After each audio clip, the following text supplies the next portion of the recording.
Everyone knows the name Jack the Ripper. 5 victims, Whitechapel, autumn 1888. The case that has never been solved and never stopped being talked about. But while every detective in London was focused on Whitechapel, while every newspaper in England was printing theories about Jack, another killer was operating in the same city, at the same time. This killer was never caught, never named, never identified. And because of Jack the Ripper, almost nobody remembers them. The first body was found in October 1884, a bundle washed up on the embankment near Waterloo Bridge, containing parts of a woman's torso. No head, no arms, no identifying features of any kind. The torso had been surgically dismembered, not hacked, not the work of someone in a rage, cut with precision and knowledge by someone who understood human anatomy. Police recorded it, investigated it, found nothing. The victim was never identified. The second confirmed victim appeared in May 1887. Workers pulling a bundle from the Thames near Raynham found a woman's torso.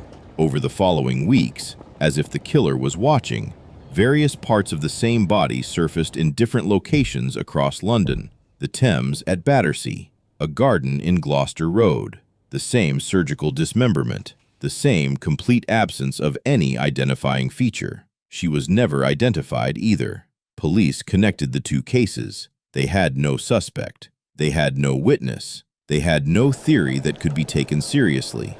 Then, in 1888, Jack the Ripper arrived in Whitechapel, and the Thames Torso Killer was forgotten by everyone except the investigators who could not forget them.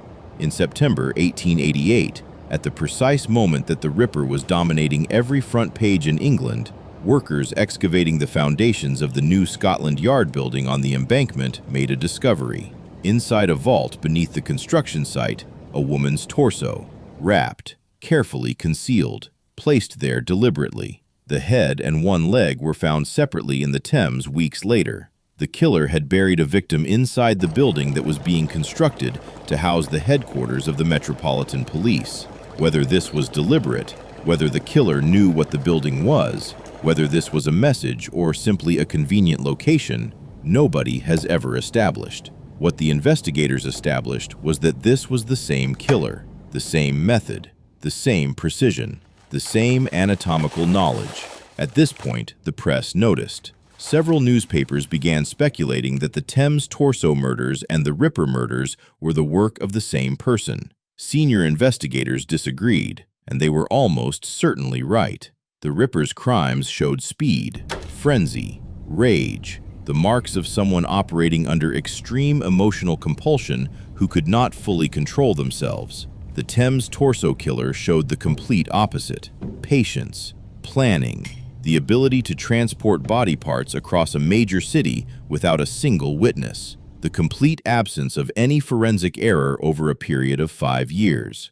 In June 1889, 8 months after the Scotland Yard discovery, a heavily pregnant woman's torso was found in the Thames near Battersea. She was the only victim across all the confirmed cases who was ever identified. Her name was Elizabeth Jackson. She was 24 years old. She had last been seen alive in late May. Nobody was ever charged with her murder. Then, the killings stopped. No further cases matching the method were recorded after 1889. Whether the killer died, left London permanently, was imprisoned for an unrelated crime, or simply chose to stop, nobody has established. Unlike the Ripper, who stopped abruptly and whose cessation has generated a century of theories, the Thames Torso Killer's disappearance generated almost no discussion at all, because Jack the Ripper had consumed everything. Criminologists who have studied both cases in the century since have described the Thames Torso Killer as presenting a profile significantly more controlled and significantly more dangerous than the Ripper. The Ripper left bodies that told investigators something about him: his movements, his psychology, his compulsions. The Thames Torso Killer left nothing that pointed anywhere. 4 confirmed victims, possibly more who were never found, over 5 years, in one of the most populated cities on Earth, and not one witness who could describe a face, not one piece of physical evidence that pointed to a person, not one communication, Not one mistake. The Ripper wanted to be known. He wrote letters. He gave himself a name. He taunted the police in print. He made himself into a legend, and the legend has lasted 138 years. The Thames Torso Killer left nothing. No name, no face, no letters,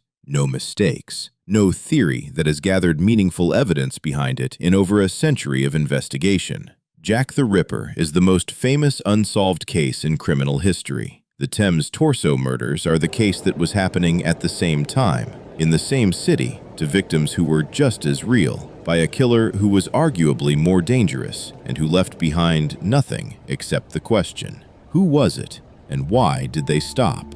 This has been Dark Verdict. The case is closed. The question is not. Leave your thoughts in the comments below, because this killer had no name in 1889, and they have no name today.